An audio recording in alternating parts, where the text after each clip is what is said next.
अस्सलाम वालेकुम, आप देख रहे हैं GNN और मैं हूं इब्राहिम देवता। मैं हूं अंजला इरफान। इस बुलेटिन में हमारे साथ होंगे इरफान बशीर भी। बुलेटिन के आगाज में आपको बताएंगे कि नवाज शरीफ का मिशन बलूचिस्तान, नून लीग की क़यादत के कोयटा में डेरे। नवाज शरीफ कहते हैं कि बलूचिस्तान की तरक्की हमेशा हमें अजीज रही है। बलूचिस्तान की तरक्की का जो काम हमने शुरू किया, हमारी हुकूमत के बाद उसे रोक दिया गया। दहशतगर्दी और लोड शेडिंग को मुकम्मल तौर पर ख़त्म किया। हमेशा सबको साथ लेकर चले, सबको साथ लेकर चलने की रवायत पर चलेंगे। सबके साथ ताउन का रिश्ता जोड़ा था, इस रिश्ते को मजीद मजबूत करेंगे। नवाज शरीफ बलोचिस्तान फतह करने के मिशन पर कोयटा में सियासी दरबार सजा लिया। हैवी वेट बलोच इलेक्टेबल्स रहनुमाओं से मुलाकातें, नए अहदो पैमा, सबको साथ लेकर चलने की रवायत पर चलेंगे। लीगी कायद ने सबको यकीन दहानी करा दी। नून लीग के कायद सियासी मिशन पर कोयटा पहुंचे, जहां उन्होंने बलोचिस्तान की तमाम सियासी अहम क़यादत से मुलाकातें की। अहम बैठक में आम इंतखाबात और सियासी इत्तेहाद पर मुशावरत की गई। कायदीन ने मुस्तकबिल में इश्तराके अमल और सियासी ताउन करने पर इत्तफाक जाहिर किया। बलोच रहनुमाओं से गुफ्तगू करते हुए नवाज शरीफ का कहना था, हमेशा सबको साथ लेकर चले, सबके साथ ताउन का रिश्ता जोड़ा था, इस रिश्ते को मजीद मजबूत बनाएंगे। बलोचिस्तान की तरक्की हमें हमेशा से अजीज रही है। हमारा शौक था, हमारी मोहब्बत थी, हमारी फिक्र थी। बलोचिस्तान के लिए 1998 में ग्वादर की तरक्की का सफर शुरू किया था। उनका कहना था, दहशतगर्दी और लोड शेडिंग को खत्म किया। बलोचिस्तान में 400 से ज्यादा छोटे डैम के मंसूबे शुरू किए। बलोच तलबा को वज़ाइफ दिए। मुख्तलिफ शहरों में यूनिवर्सिटी कैंपस खोले, जहाँ हजारों बलोच नौजवान जेर तालीम है। नून लीग के कायद ने कहा कि बलोचिस्तान में हजारों किलोमीटर सड़कों का जाल बिछाया। गवादर से कोयटा 650 किलोमीटर की सड़क तामीर करके 2 दिन का सफर 8 घंटे में मुमकिन बनाया, जिसके दौरान 40 से ज्यादा नौजवान शहीद हुए। उन्हें सलाम पेश करते हैं। और मियाँ साहब, बेहतर है पंजाब पर फोकस करें। Chairman Peoples Party Bilawal Bhutto Zardari ने नवाज शरीफ के दौरे बलोचिस्तान को नून लीग की कमजोरी करार दे दिया। थर में न्यूज़ कॉन्फ्रेंस करते हुए कहा कि बाप पहले तो बुरा था तो आज भी बुरा ही होगा। नून लीग अपनी जमात पर भरोसा करे, सहारे ना ढूंढे, किसी इदारे को ना कहो कि मेरे लिए जगह बनाओ। मैंने इनकी सियासत को नज़दीक से देखा है, ये क्या सरप्राइज़ देंगे, सरप्राइज़ क्या होता है ये तो पीपल्स पार्टी बताएगी। आज किसी के लिए जगह बनाई जा रही है, मगर जैसी भी पिच हो हम खेलने के लिए तैयार हैं और उम्मीद है कि हम जीतेंगे। किसी इदारे से इस वक्त बिल्कुल झगड़ा नहीं है और मेरे ख्याल में इंशाल्लाह ताला ये पहला इलेक्शन हो जो पाकिस्तान पीपल्स पार्टी लड़ रही है। हम अवाम की तरफ तो देख रहे हैं, मगर किसी इदारे के साथ हमारा झगड़ा नहीं। Level playing field Pakistan Peoples Party को कभी नहीं मिली। आज भी एक किस्म का फील्ड सजाया जा रहा है। पीपल्स पार्टी हर पिच पे खेलने के लिए तैयार है और उम्मीद है कि हम जीतेंगे भी। दूसरे इदारों को ना कहें कि आप मेरे लिए सियासत करें, आप मेरे लिए जगह बनाएं, वो तो मेरे ख्याल में सही नहीं रहेगा। सही यही रहेगा कि नून लीग अपने बलबूते पे सियासत करे, दूसरे सूबे में जाके का सीट के पीछे जो है वो मियाँ साहब को ये तकलीफ दिया गया कि वो खुद पहुंचे। मेरा तजवीज़ ये होगा कि वो लाहौर पे ही फोकस करे। पहले जो है मुस्लिम लीग को, बलोचिस्तान को फोकस करना चाहिए था। हमें तो PDM से निकाला गया और हमारा तो तंकीद ऐसे हुआ कि हम बाप से मिल गए, बाप के चंद सेनेटर्स का वोट तूने कैसे लिए। तो उम्मीद है कि नून लीग कंसिस्टेंट रहेगा और अगर कल बाप बुरा था तो आज भी बाप बुरा होगा। तो ऐसे ही कुछ मियाँ साहब का दौरा का नतीजे में निकलेगा। हर किसी, चाहे वो वजीर हो चाहे वो ब्यूरोक्रेट हो, अगर वो गलत काम कर रहे हैं, गलत काम में मसरूफ है, ये ना समझे कि उनके जाने के बाद हम उनको भूल जाएंगे। अपनी वजारत की कारकर्दगी का दिफा कर सकता हूँ, लीगी रहनुमा एहसन इकबाल का बिलावल भुट्टो को जवाब। कहा, 16 माह की वजारत के दौरान इन तरक्याती मंसूबों को दोबारा शुरू किया जिन्हें तहरीक इंसाफ की हुकूमत बीमार कर गई थी। मुल्क के लिए कई कलीदी नए तरक्याती मंसूबे शुरू किए गए। इसी पर बात करने के लिए साबिक वज़ीर आला सिंध सैयद मुराद अली शाह हमारे साथ मौजूद है। सर, क्या कहेंगे इस तमाम बातों पर जो कि एहसन इकबाल की जानिब से की गई? जी, मुझे एहसन इकबाल साहब की ट्वीट देखने का मौका मिला है। मैं क्या कहूँ, सबसे पहले तो मैं थर पे ही बात कर लेता हूँ। एहसन इकबाल साहब की थर के बारे में नॉलेज उनकी ट्वीट से ही जाहिर करती है, इसलिए कि उन्होंने शुरू किया है कि जी पीपल्स पार्टी ने अपने गुज़िश्ता अदवार में 88 से 90, 93 से 96 और 2008 से 13 में थर में के लिए कुछ नहीं किया। तो एहसन साहब को सिर्फ मैं ये बताना चाहता हूँ कि थर का कोयला दरियाफ्त 91-92 में हुआ था, शायद उन्हें पता नहीं है। तो 88 से 90 गवर्नमेंट क्या काम करेगी उस वक्त, तो उसी से अंदाजा हो जाता है कि थर के बारे में कितना जानते हैं प्रोफेसर चौधरी हसन इकबाल साहब। 93 से 96 की उन्होंने बात की। उस वक्त शहीद मोहतरमा बेनजीर भुट्टो ने, जिनके विजन पे हम आज तक काम कर रहे हैं, 2 पावर प्लांट्स 5280 मेगावाट का एक, यानी टोटल 10,560 मेगावाट के पावर प्लांट्स की एग्रीमेंट्स की थी। हांगकांग के इन्वेस्टर थे गॉर्डन वू, और उन पे काम ग्राउंड ब्रेकिंग भी की थी शहीद मोहतरमा बेनजीर भुट्टो ने उस वक्त। अनफॉर्चुनेटली पीपल्स पार्टी की हुकूमत 96 में अनकॉन्स्टिट्यूशनली डिसॉल्व की गई, और उसके बाद जब मुस्लिम लीग नून की गवर्नमेंट आई तो उन्होंने उसको बैक बर्नर पे डाल दिया और गॉर्डन वू के साथ वो सलूक किया कि उसे छोड़ के जाना पड़ा। फिर उसके बाद PMLQ की हुकूमत आई थी, एक जो परवेज मुशर्रफ के जमाने में, उन्होंने भी थर के साथ जो किया, जो इन्वेस्टर्स आते थे उनको भगा देते थे। और इस सूरत हाल में 2008 में जब आसिफ अली जरदारी साहब मुल्क के सदर बने और पीपल्स पार्टी की हुकूमत आई, उन्होंने शहीद मोहतरमा बेनजीर भुट्टो का जो विजन था, जो उनका ख्वाब था, उसको आगे बढ़ाया। थर कोल एनर्जी बोर्ड बनाया, उसमें चीफ मिनिस्टर सिंध उसके चेयरमैन थे, वफाकी वजीर पावर उसके वाइस चेयरमैन थे। उन्होंने इश्तराक सूबे और वफाक का किया। उनकी विजन से थर कोल पे, मैं आपको ये भी बता दूं, जब हमने काम शुरू किया कोई फॉरेन इन्वेस्टर थर आने के लिए तैयार नहीं था।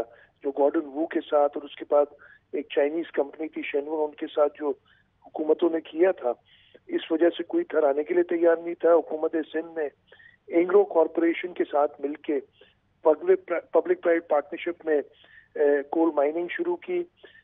2013 में राजा परवेज अशरफ साहब ने इन प्रिंसिपल अप्रूवल दिया उसकी सॉवरन गारंटी का कोल माइनिंग पे। अनफॉर्चुनेटली दोबारा जब 2013 के बाद नून लीग की हुकूमत आई तो उनका ज्यादा इंटरेस्ट था इंपोर्टेड कोल और LNG प्रोजेक्ट्स में, तो थर को उन्होंने दोबारा बैक बर्नर पे डाला। मेरा ख्याल है हर बुरी चीज के साथ कोई थोड़ी बहुत अच्छाई साथ होती है। उस जमाने में इमरान खान ने धरना दिया तो नून लीग को पीपल्स पार्टी से बात करने का ख्याल आया और उनकी जरूरत पड़ी। उस वक्त सदर जरदारी ने, और मैं उन मीटिंग्स में मौजूद था, नून लीग से कहा कि जी हमें थर और पावर प्लांट से पावर के मंसूबे थे सिंध के, उनमें आपकी मदद चाहिए। उन्होंने उस वक्त ना चाहते हुए भी, चले अच्छा है उन्होंने मदद की, उसको एक्नॉलेज कर लेते हैं, लेकिन मदद किस तरीके से की कि सॉवरन गारंटी देने के लिए तैयार नहीं थे जब तक सिंध हुकूमत एक मुआहिदा ना करे, लिख के ना दे कि हमारे आप NFC के डिविजिबल पूल में से पैसे काट लेंगे अगर सॉवरन गारंटी कॉल हो गई। CPEC में जहां तक शामिल करने का ताल्लुक है, तो हुकूमत सिंध ने, पाकिस्तान पीपल्स पार्टी ने अपनी जो पुराने रवाबित थे चाइना के साथ, जो शहीद जुल्फ़िकार अली भुट्टो, शहीद मोहतरमा बेनजीर भुट्टो और आसिफ अली जरदारी साहब ने बनाए थे, उनको इस्तेमाल करते हुए चाइनीज इन्वेस्टर्स को अट्रैक्ट किया थर में। और चाइनीज इन्वेस्टर्स ने अपनी हुकूमत से कहा कि थर को भी CPEC में डालें, तो हुकूमत सिंध के प्रेशर पे और चाइनीज इन्वेस्टर्स के प्रेशर पे थर के मंसूबे CPEC में आए। अदरवाइज तो आपको पता है वो ऑरेंज ट्रेन और LNG प्रोजेक्ट्स और ML1 मंसूबा। सर मैं ये जानना चाहूँगा, where do you rate PMLN government incomes? अगर हम बात करें सिंध गवर्नमेंट के साथ जो उनकी कॉपरेशन थी और पब्लिक प्राइवेट पार्टनरशिप के अंदर जो प्रोजेक्ट्स थे उनमें कॉपरेशन थी, तो एहसन इकबाल की कंट्रीब्यूशन और PMLN का इंटरेस्ट जो था उसको कहाँ पर रेट करें, क्योंकि 14 माह आप लोगों ने उनके साथ सर्व किया है पब्लिक को। मैं रेट क्या करूँ, पब्लिक प्राइवेट पार्टनरशिप में उनकी कोई हमारे साथ कॉन्ट्रीब्यूशन नहीं थी, उन्होंने सारे काम खुद किए हैं हुकूमत सिंध में, किसी भी वफाकी हुकूमत की। और इमरान खान के जमाने में भी हमारे प्रोजेक्ट्स सिंध हुकूमत चलाती रही और हमने कंटिन्यू किए। 4 साल जब PTI की हुकूमत थी, सिंध को एक भी नया मंसूबा नहीं दिया गया था। और जब फिर पीपल्स पार्टी और PMLN की कोalition गवर्नमेंट बनी, उस वक्त जरूर सिंध के लिए प्रोजेक्ट्स हमने प्रपोज किए, और वो भी उस वक्त एहसन इकबाल साहब से पूछ लीजिएगा कि वो गोडे पकड़ने के लिए किसके तैयार हो गए थे जब बहुत ज्यादा प्रेशर उन पे बिलावल भुट्टो जरदारी साहब ने डाला था कि अगर आपने सिंध के मंसूबे नहीं डाले तो हमारा आपके साथ चलना मुश्किल हो जाएगा। तब जाके मजबूरी में उन्होंने ये सारा काम किया था, नहीं तो सिंध को तो वो अपने हिसाब से पॉलिटिकली राइट ऑफ। यानी कि आपका कहना यह है कि उनका इंटरेस्ट कोई नहीं था, सिर्फ एक पॉलिटिकल प्रेशर था जो कि पीपल्स पार्टी की जानिब से डाला गया था। एब्सोल्युटली। मैं चौधरी साहब के लिए एक और चीज आपसे जिक्र कर दूं कि उनके अपने लीडर्स उनको कहते हैं कि एहसन इकबाल साहब को जब चौधरी बनना होता है तो वो प्रोफेसर बन जाते हैं, और जब प्रोफेसर बनना होता है तो वो चौधरी बन जाते हैं। इस वक्त भी उन्होंने पता नहीं कौन सा रूप धारा हुआ था जिसकी वजह से इन्हें ये ट्वीट करनी पड़ी। भाई, अगर बिलावल भुट्टो जरदारी साहब एक अजीम शान हिस्टोरिक जलसा थर में करते हैं तो उससे बौखलाहट नहीं होनी चाहिए। आप आए, इसके 5% लोग भी जरा थर में जमा कर लें तो फिर हम देखेंगे, आपको पूछेंगे कि क्या आपने सिंध के लिए या थर के लिए किया है। बहुत शुक्रिया मुराद अली शाह साहब, आपने हमें अपना कीमती वक्त दिया। नवाज शरीफ के दौरान कोयटा में बड़ी पेशरफ्त हुई है। बलूचिस्तान की 30 के करीब सियासी शख्सियात नून लीग में शामिल हो गई हैं। जाम कमाल कहते हैं कोशिश है बेहतर टीम बनाकर बलूचिस्तान को आगे लेकर जाएंगे। उम्मीद है कि मामलात बेहतरी की तरफ ही जाएंगे। अब्दुल मालिक बलोच का कहना है कि हमने अपने तहफ़्फ़ुज़ात नवाज शरीफ के सामने रख दिए। बलोचिस्तान के आवाम को वोट का हक मिलना चाहिए। खालिद मगजी ने कहा कि इंशाअल्लाह मुस्लिम लीग नून से इत्तेहाद हो जाएगा। पार्टी छोड़ने वालों की मर्जी जानने वालों को कौन रोक सकता है। बलोचिस्तान में शेर की धार, नून लीग अहम विकेटें गिराने में कामयाब। जाम कमाल समेत 30 नवाब, सरदार और साबिक अरकान असम्बली नून लीग में शामिल। कोयटा में नवाज शरीफ की ज़ेर सदारत अहम सियासी बैठक हुई जिसमें कई हैवीवेट सियासतदानों, अहम बलोच नवाब, सरदारों ने नून लीग में शामिल होने का ऐलान किया। मियां नवाज शरीफ, शहबाज शरीफ और मरियम नवाज के साथ बलोचिस्तान अवामी party, national party, Jamiat Ulama इस्लाम और पश्तूनख्वा मैप के कायदीन ने मुज़ाकरात किए। बाप पार्टी के सदर खालिद मगजी, चेयरमैन सेनेट सादिक संजरानी, जान जमाली, सरदार सालेह बोहतानी और मंजूर काकड़ भी बातचीत में शरीक थे। बातचीत में नून लीग और बाप पार्टी की क़यादत का मुस्तकबिल में राबितों और मुलाकातों को जारी रखने पर इत्तेफाक किया गया। बाप पार्टी के सदर खालिद मगजी ने कहा है कि नून लीग के साथ इत्तेहाद जल्द हो जाएगा। डिटेल में बात होगी, कौन सी सीट कहाँ पे एडजस्टमेंट हो सकती है।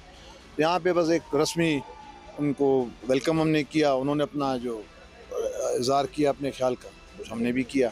साबिक वज़ीर आला अब्दुल मालिक बलोच का कहना है कि हम नवाज शरीफ के इत्तेहादी हैं, लेकिन बलोचिस्तान को स्ट्रेटेजिकली नहीं पॉलिटिकली डील करें। नून लीग में शमूलियत के बाद साबिक वज़ीर आला जाम कमाल का कहना था कि कोशिश है बेहतर टीम बनाकर बलोचिस्तान को आगे लेकर जाए। हम एक ऐसी टीम और एक ऐसी पॉलिटिकल स्ट्रक्चर को बलूचिस्तान में इन प्लेस करें जो इन सारी रिस्पॉन्सिबिलिटीज को लेते हुए आगे जाए। तकरीब में तहरीक इंसाफ समेत कई आज़ाद उम्मीदवारों ने भी नून लीग में शमूलियत इख्तियार की। आगे बढ़ते हुए बात होगी साइफर केस की, जिसमें चेयरमैन तहरीक इंसाफ की जेल ट्रायल के खिलाफ इंट्रा कोर्ट अपील पर इस्लामाबाद हाई कोर्ट ने हुक्म इम्तना जारी कर दिया है। ट्रायल कोर्ट को 16 नवंबर तक कार्रवाई रोकने का हुक्म दे दिया। जस्टिस मियां गुल हसन औरंगजेब ने रिमार्क्स दिए। कब और किन हालात में किस बुनियाद पर यह फैसला हुआ कि जेल ट्रायल होगा, बहुत से सवालात हैं जिनके जवाबात देने की ज़रूरत है। जबकि 190 मिलियन पाउंड केस में वजारत कानून ने चेयरमैन तहरीक इंसाफ के जेल ट्रायल का नोटिफिकेशन जारी कर दिया। इस्लामाबाद हाई कोर्ट में साइफर केस की समाअत। चेयरमैन पीटीआई की जेल ट्रायल के खिलाफ इंट्रा कोर्ट अपील पर जस्टिस मियां गुल हसन औरंगजेब की सरबराही में 2 रुकनी बेंच ने जेल ट्रायल पर सवालात उठाए। रिमार्क्स दिए कि खानदान के चंद अफराद को समाअत में जाने की इजाजत देने का मतलब ओपन नहीं। कहा जानना चाहते हैं कि ऐसे क्या गैर मामूली हालात थे कि ये ट्रायल इस तरह चलाया जा रहा है। जिस तरह साइफर केस में फर्द जुर्म आयद की गई, इसे ओपन कोर्ट की कार्रवाई नहीं कह सकते। अटॉर्नी जनरल ने अदालत को बताया कि वफाकी काबीना ने साइफर केस के जेल ट्रायल की मंजूरी दी। जस्टिस मियां गुल हसन औरंगजेब ने कहा कि वो नोटिफिकेशन हम देखेंगे कि इसमें क्या लिखा है। जस्टिस गुल हसन औरंगजेब ने कहा कि हमने बुनियादी दस्तावेज देखकर कानून के मुताबिक फैसला करना होता है। अगर बुनियादी दस्तावेज ही मौजूद ना हो तो सब कुछ अंधेरे में होगा। इस्लामाबाद हाई कोर्ट ने साइफर केस में ट्रायल पर हुक्म इम्तना जारी करते हुए ट्रायल कोर्ट को 16 नवंबर तक कार्रवाई रोकने का हुक्म दे दिया। दूसरी जानब 190 मिलियन पाउंड केस में एहतसाब अदालत अडयाला जेल में चेयरमैन पीटीआई का ट्रायल करेगी। वजारत कानून ने वफाकी हुकूमत की मंजूरी से नोटिफिकेशन जारी कर दिया। इस्लामाबाद हाईकोर्ट ने चेयरमैन पीटीआई की तोशाखाना केस में दरखास्त जमानत बहाली की दरखास्त पर फैसला महफूज कर लिया है। Chief justice Islamabad high court justice Aamir Farooq की सरबराही में 2 रुकनी बेंच ने चेयरमैन पीटीआई की तोशाखाना केस में दरखास्त जमानत बहाल की दरखास्तों पर समाअत भी की।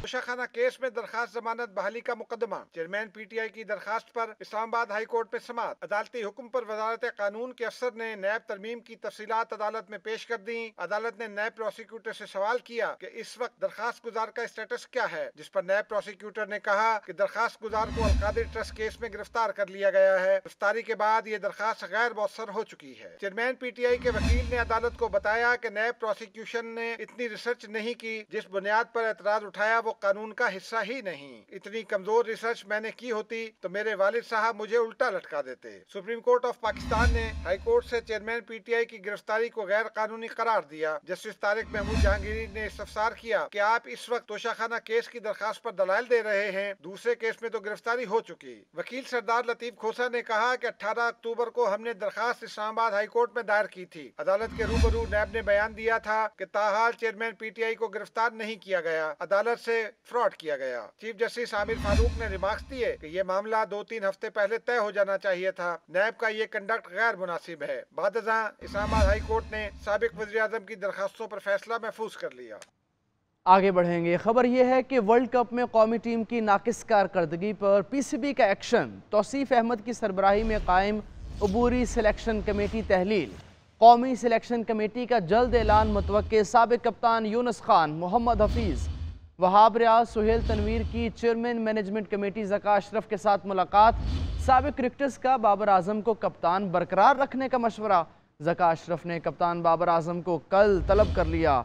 मिकी आर्थर भी कल लाहौर पहुंचेंगे।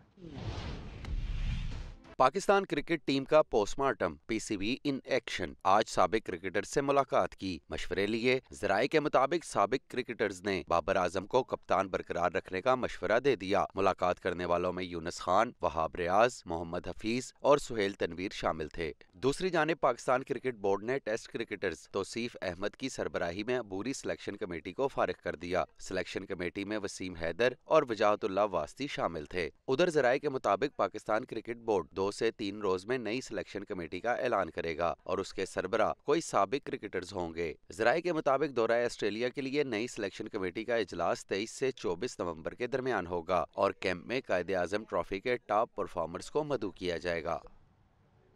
बाबर आजम अपने मुस्तकबिल का फैसला खुद करें। पीसीबी की डायरेक्टर मीडिया आलिया रशीद कहती हैं कि क्रिकेट टीम के कप्तान की तब्दीली से मुताल्लिक अभी कुछ भी कहना क़ब्ल अज़ वक्त होगा। हो सकता है कल हमें बाबर आजम से खुद कोई फैसला सुनने को मिल जाए। क्रिकेट में मैरिट को आगे लाया जाएगा। बोर्ड समझता है कि जिसका काम है उसी से लिया जाए। कोशिश कर रहे हैं कि बोर्ड में क्रिकेटर्स ज़्यादा से ज़्यादा आए। सिस्टम चलाने के लिए क्रिकेटर्स से बेहतर कोई राय नहीं दे सकता।